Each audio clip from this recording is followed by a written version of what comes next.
పూజారి గారు శ్రీరామా అంతా సక్రమంగా సవ్యంగా జరగాలి. అలాగే అలాగే. పూజ మాత్రం ఘనంగా జరగాలండి. పంతులు గారు తీసుకోండి.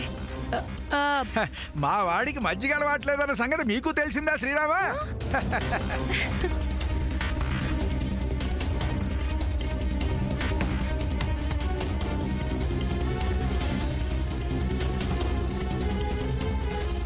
ఆహాహాహా శ్రీరామా, చెబితే అతిశయోక్తి అంటారు కానీ శ్రీరామా, మీ ముఖవర్చస్సు చూస్తుంటే శ్రీరామా లక్ష్మీ కళ తాండవిస్తోంది శ్రీరామా.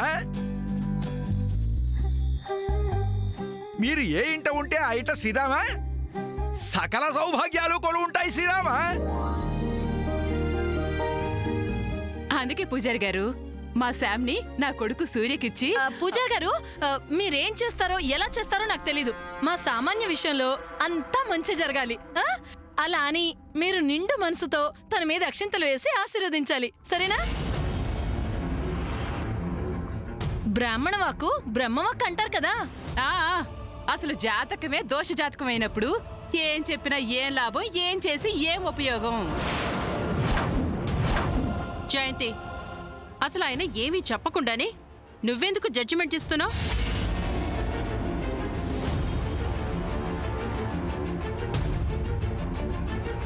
శ్రీరామ, వివరంగా చెప్పాలంటే శ్రీరామ, ఈ సామాన్యకి కళత్ర దోషం ఉన్న మాట నిజం శ్రీరామ.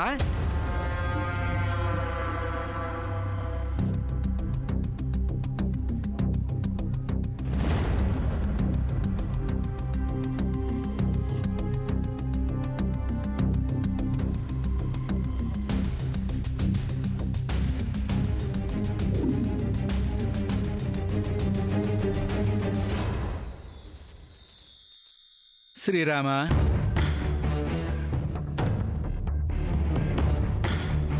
కళత్ర దోష నివారణార్థం ఈ అమ్మాయి చేత కుజుడికి శుక్రుడికి కలిపి కుజ శుక్రహోమం జరిపించాలి శ్రీరామ.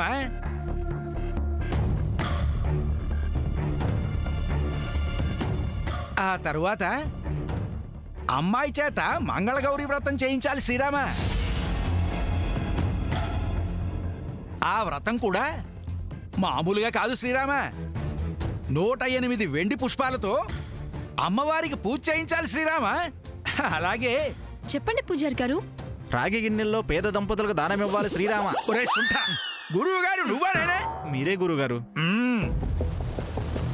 అలా గనక చేయించగలిగితే శ్రీరామ, ఈ అమ్మాయికి కళత్ర దోషం తొలగిపోయి పసుపు కుంకుమలతో సకల సౌభాగ్యాలతో జీవితం సాఫీగా సాగిపోతుంది శ్రీరామ. ఈ కార్యక్రమం మొదలయ్యి పూర్తయ్యే వరకు శ్రీరామ అమ్మాయి ఉపవాసంతో ఉండాలి శ్రీరామ.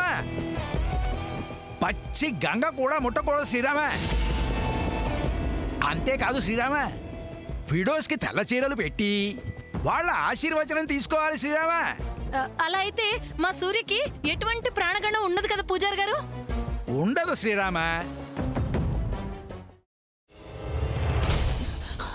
నువ్వు ఇంకేమన్నా చెప్పాలా? ఇంకేమన్నా అబద్ధం చెప్పాలనుకుంటే చెప్పేయి. నేను చూడాలనుకుంటున్నాను నన్ను మోసం చేయడానికి నువ్వు ఎంత నీచానికి దిగజారగలవు అని. ఎందుకు ఆలియా, ఎందుకు నువ్వు ఇలా చేసావు? నీకు తెలుసు కదా నానమ్మ తర్వాత నీ ఒక్కదానిని కదా నేను పూర్తిగా నమ్మేది. ఏమన్నావు నువ్వు? ఈ మధ్య అన్నిటినీ మర్చిపోతున్నావా? అది చాలు. వాటిలో ఉన్న శక్తి విషయాన్ని గ్రహించి మనకు వివరిస్తాయి.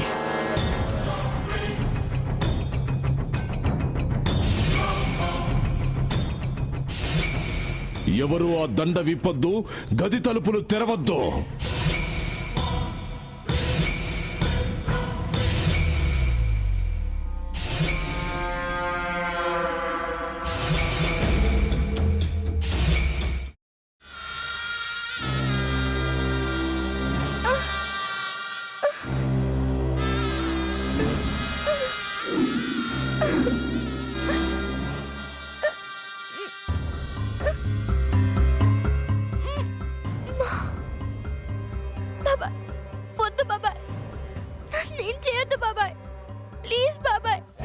నీకు నిజం తెలిసినప్పుడే నా ఆలోచనలో నువ్వు చచ్చిపోయావు. అబ్బా ప్లీజ్ కొంచెం తినండి ప్లీజ్. భీమారావు గారు మీరా? ఇగో మీరా కాదు సక్కుబాయ్. అవును, మీ పనామే లేచిపోయిందని చెప్పి కంప్లైంట్ ఇచ్చినావు కదా.